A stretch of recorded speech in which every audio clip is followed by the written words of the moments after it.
नमस्कार मंडळी. तर आता आपण काढूया बटाट्याची भजी. बटाट्याची भजी आणि त्याच्यासोबत हिरवी चटणी खूप छान लागतात. असा म्हणत तर ज्या सगळ्यांचे चोकारे जिभे असतात आणि प्रत्येकाला असा तेलकट खाऊ खूपच आवडता.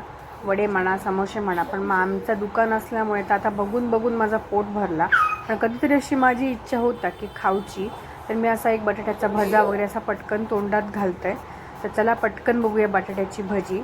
तर गव्हाण घेतलेले आणि मस्तपैकी बटाटे किसून नाही काय म्हणतात ते तासून आणि नंतर एक एक भजी अशी आम्ही सोडत गेलो. तर पटकन 4 प्लेट भजी देऊची होती. तर भजी कधी होते ह्याची मी वाट बघत होते, कारण माका एक भजा खाऊचा होता. तर भाऊ आपलं एक एक भजी सोडत होतो, कारण कस्टमरला गरमागरमच भजी हवी होती आणि ती भजी गरमच खाऊक बरी लागतात. तर अशी एक एक भजी आपण सोडत होतो आणि मस्त भजी पण तेलात फ्राय होत होती. आणि ही कच्ची काढून उपयोगाची नाही, जर चांगली भाजलीच तर बटाटा भजी खूप छान लागतात. तर फायनली आपली भजी झालेली होती. तर भाऊन आपल्या भजी अशी मस्त काढून घेतल्या. तर वाटत की नाही खाऊनसारखी.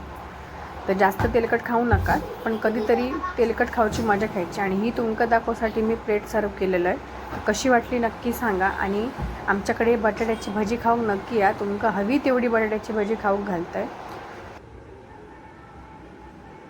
तर कशी वाटली बटाटा भजी आणि मी सर्विंग केलेली प्लेट तुमच्यासाठी नक्की सांगा आणि खाऊक नक्की या. तर भेटूया नवीन व्लॉगमध्ये.